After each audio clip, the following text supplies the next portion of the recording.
Buenas, soy Javier Salmerón y estas son las prácticas de informática. En este vídeo vamos a hablar de los datos de un programa. Recordemos que una serie de instrucciones no se entienden si no hay una serie de datos con los que trabajan. En este vídeo vamos a hablar de la primera clasificación que se puede hacer de los datos, que son variables o constantes. Comenzamos. Efectivamente, tal como acabo de comentar, una de las clasificaciones que se puede hacer sobre los datos de un programa, hay muchas, pero una de las principales son entre constantes y variables. ¿Y cuál es la diferencia entre uno y otro? Pues los datos constantes se caracterizan porque su valor no cambia ya no solamente durante la ejecución de un programa, sino entre sucesivas ejecuciones. ¿Qué significa eso? Que si yo cojo un ejecutable, un .exe, que ya hemos visto en vídeos anteriores, y yo lo ejecuto 20, 30, 50 veces, ese valor nunca va a cambiar. Sin embargo, por su lado, los datos variables sí que pueden variar su valor ya no solo entre ejecuciones, sino también dentro del mismo programa. Es decir, que, por ejemplo, si yo ejecuto un programa que hace un cálculo, que la suma que vimos anteriormente, pues podría ser que en cada ejecución del programa los sumandos fueran distintos. De todas maneras, para verlo aún más claro, vamos a coger un ejemplo muy simple, que sería el área de un círculo. Vamos a recordar que el área del círculo, bueno, esto ya es de secundaria y de bachillerato, pero sabemos que el área de un círculo se calcula como pi r cuadrado, siendo r el radio. Entonces, vamos a imaginar un programa que haga lo siguiente. Supongamos que un programa que me pide que introduzca un valor para un radio, el que sea. Yo introduzco, por ejemplo, 10 y ese programa me muestra cuál es el área del círculo. Es decir, un programa que se dedica a calcular el área de un círculo. Simple, ¿verdad? Pues con eso vamos a trabajar. Entonces la pregunta sería, vale, ante este problema, ¿cuáles son los datos?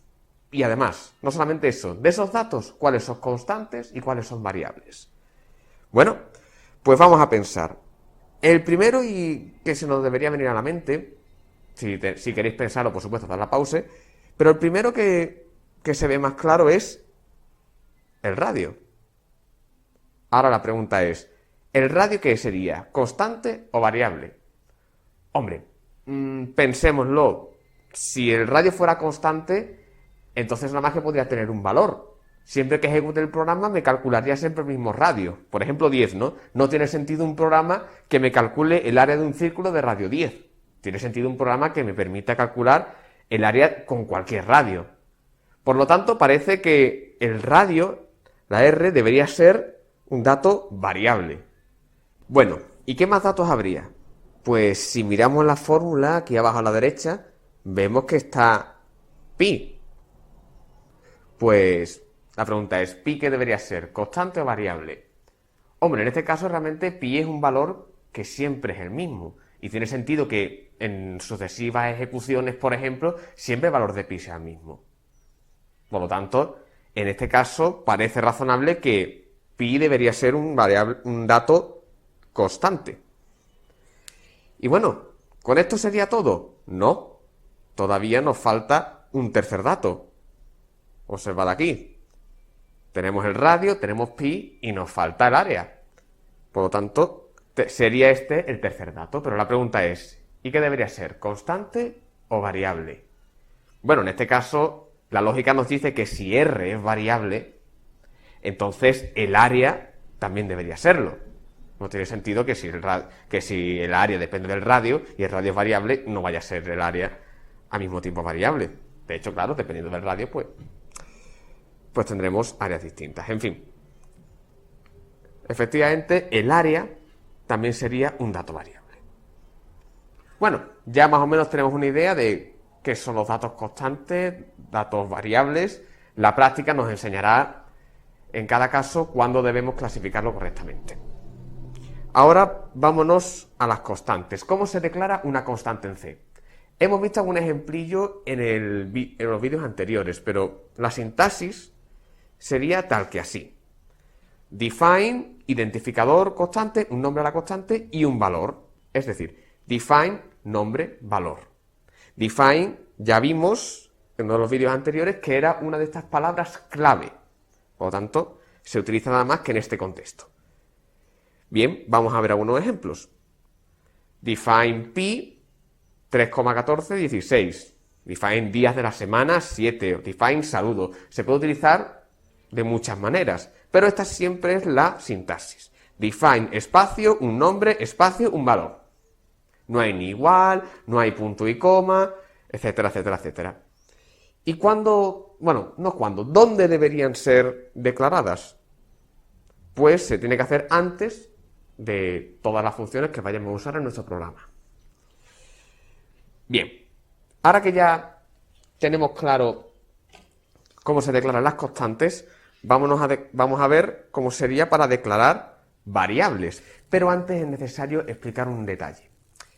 Las variables, al contrario que con las constantes, es necesario especificar su tipo. ¿Qué quiero decir cuando me refiero al tipo? Bueno, pues que no es lo mismo trabajar, por ejemplo, con números enteros que con números decimales, con números con gran capacidad, con menos capacidad, trabajar con caracteres de texto, caracteres así. Todo eso el compilador lo necesita para poder preparar bien el programa. Y por lo tanto necesitamos saber primero cuáles son los tipos de datos. Para poderlo entender mejor es bueno que hayáis visto primero los vídeos de teoría, pero en cualquier caso aquí vamos a hacer un pequeño repaso para C. Continuamos. En C tenemos varios tipos de datos. En este vídeo solo veremos aquellos con los que vamos a trabajar más. El resto los detallaremos en otro vídeo. El primero de ellos sería el tipo char, cuya característica es que son números enteros con signo de 8 bits. Pero normalmente su uso más común es como caracteres ASCII. Esto debería sonar de teoría. El rango que abarca sería entre menos 128 y 127. Y ejemplos de valores de un char sería, por ejemplo, el carácter A, el carácter 2, el número 2, o por ejemplo el número negativo menos 10. Ojo al dato. No es lo mismo el carácter 2 que el número 2. Esto de nuevo debería sonar de teoría, pero insisto mucho porque es un error muy común. El carácter 2 tiene una codificación muy distinta al número 2. Pero bueno, seguimos. El siguiente tipo de datos sería int, el cual se trata de un número entero con signo de 32 bits. Por lo cual, al tener más bits, el rango que abarca es mucho mayor, desde menos 2 elevado a 31 hasta 2 elevado a 31 menos 1. Ejemplos de números int, pues puede ser, al igual que con el char, el 2, el menos 10, pero también el 10.000, el 5.000, el menos 80.000. Como se puede ver, el rango que abarca es mucho mayor. Después, otro detalle importante es que, supongamos que yo no quiero números enteros con signo, sino quiero números enteros sin signo. Entonces lo que podemos hacer es añadir el modificador unSigned. De forma que ahora podemos tener un char sin signo y un int sin signo. ¿Qué ventaja tiene esto? Que el rango que podría abarcar dentro de los positivos sería mayor. Existen otros modificadores como short o long, pero no los vamos a ver en este vídeo. Continuamos. Otro tipo de datos sería el float, el cual ya sería para números reales de sirve precisión, es decir, ya tenemos números con decimales. Ejemplos serían menos 3,141593, menos 4,32, como podemos ver, números con decimales, cosa que antes no teníamos. ¿Y qué pasa si yo quiero más precisión? Pues tenemos otro tipo que es el doble, el cual ya es un número real de doble precisión, es decir, 64 bits en este caso. Y entonces aquí tenemos ejemplos como 3,141592633589, etcétera, etcétera, etcétera. Como podemos ver, una cantidad de dígitos mucho mayor, dígitos decimales mucho mayor que antes. Pero también, si queremos, podemos representar los mismos números que teníamos antes en float. Por ejemplo, menos 4,32. También destacar que es posible escribir números usando la notación científica. Ese que podemos ver de 5e-6 significa 5 por 10 elevado a menos 6. Esto lo recordaréis también de secundaria y bachillerato. Una vez que tenemos una idea de los tipos de datos que existen, ahora ya sí nos podemos meter en cómo se declara una variable en C. La sintaxis de una declaración de variables en C es la siguiente. sería tipo y un nombre. Tipo ya sabemos cuáles pueden ser, los que hemos visto en la diapositiva anterior. De forma que, bueno, y un punto y coma al final. Eso es muy importante también, el punto y coma, porque se nos olvida muchas veces a la hora de declarar variables y tenemos errores, que de todas maneras los errores los analizaremos en otro vídeo, pero no pararé de insistirlo. Ejemplos de declaraciones de variables, pues podría ser la siguiente. Int entero num clientes, que indique un número de clientes, por ejemplo. Letra DNI, en este caso, pues tiene sentido que sea un char. Pues así, aquí son, pues esos son ejemplos de variables. Es interesante destacar también que existe otra alternativa. ¿Qué pasa si yo quiero declarar, por ejemplo, 5 variables enteras? Tengo que poner 5 veces int, variable 1, int, variable 2, int, variable 3, así hasta 5 veces. Pues resulta que hay una manera más corta, que sería int y poner varios nombres separados por comas. De forma que entonces en la misma línea tengo declarado un número mayor de variables del mismo tipo. Ejemplo sería este de aquí. Por ejemplo, aquí estoy declarando 3 variables de tipo float, de simple precisión. Más cosas que debamos saber. Pues para empezar, el cómo se deben nombrar las variables, las reglas de nombrado. Es importante que no pueden comenzar por un número y que tampoco, aunque tengamos la tentación de hacerlo, no pongamos ni tildes, ni espacios, ni la letra ñ. Entonces, estos ejemplos que hay aquí serían incorrectos, porque o empiezan con un número, o tienen ñ, o tienen acentos. Entonces, simple. O sea, si queremos espacios, ponemos barra baja, o si no, pues todo junto y no pasa nada. Y último detalle sería ¿dónde declaro yo una variable? Pues tenemos varias opciones. La primera podría ser dentro de una función, lo cual sería una variable local, o fuera de una función, lo que sería una variable global.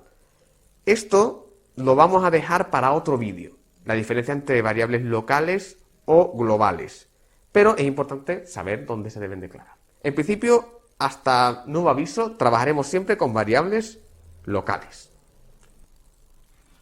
Y con esto ya tenemos un mayor conocimiento de los tipos de datos, constantes y variables. En cualquier caso, en otros vídeos ahondaremos un poco más para saber mejor la diferencia u otros tipos de clasificaciones de los tipos de datos. Pero por ahora, con esto ya tenemos una información básica para seguir trabajando. En próximos vídeos también analizaremos el resto de elementos del lenguaje C. Nos vemos en el próximo vídeo.